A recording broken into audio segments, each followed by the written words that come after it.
If you picture history's great philosophers as detached academics lounging in marble halls, you're missing their actual function.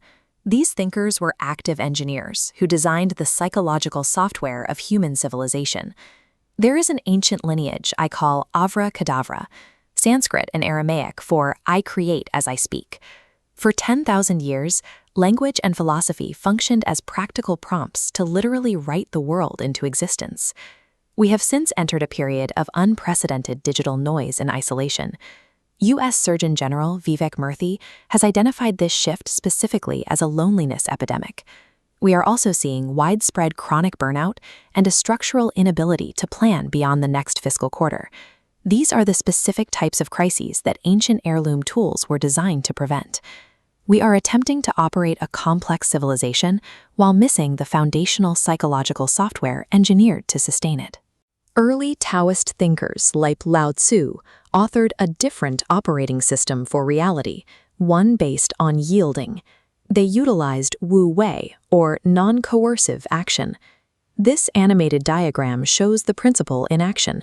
While a solid line representing sheer force breaks against an obstacle, a fluid line efficiently diverts around the rock, gradually reshaping it over time.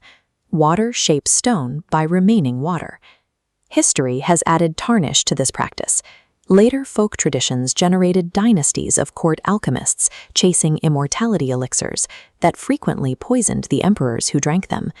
We leave those elixirs in the past. What remains is the original logic. For a modern executive in panic mode, pushing more meetings and more memos, more sheer force, knowing when not to push offers a clear way out of the cycle of hustle and inevitable burnout. Aristotle took a similarly structural approach to human connection, framing the specific mechanisms that allow a society to hold together.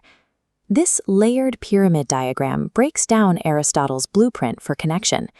At the base are utility friendships and pleasure connections, but at the apex is virtue friendship, a specific category that requires time, mutual witnessing, and shared moral effort. Modern social platforms have optimized those bottom two tiers at a global scale. Notice how the virtue tier at the top grays out. Our digital systems actively neglect the specific, high-effort connections that actually solve isolation. We must also name Aristotle's tarnish. He defended slavery and reduced women to a lesser category of human being. We leave those politics behind. In an era optimized for shallow digital reach, the act of building a virtue friendship becomes a necessary countercultural act. The Haudenosaunee clan mothers were political engineers who tied governance directly to deep time. They operated by the seventh generation principle. This timeline diagram shows how a single decision, whether regarding land or war, was weighed against its impact on descendants 7 generations into the future. Most industrial societies have lost this ability. The timeline truncates almost immediately, as we are trapped within the 2-year election cycle and the quarterly earnings report. The wider record also contains a deep tarnish. The U.S. Constitution borrowed structural elements from this confederacy, while the government simultaneously dispossessed the original peoples of their land. Adopting the clan mother's principle provides a framework for a civilization that has essentially given up on its own grandchildren. These historical philosophies are heirloom fruits, tested by the harsh winters of history. Utilizing them requires a simple rule: separate the pure idea from the institution. We carry the wisdom while leaving the tarnish behind.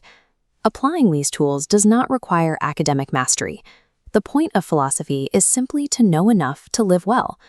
Pick up just one of these prompts tomorrow. Use Wu Wei to stop forcing a failing project. Invest in a virtue friendship.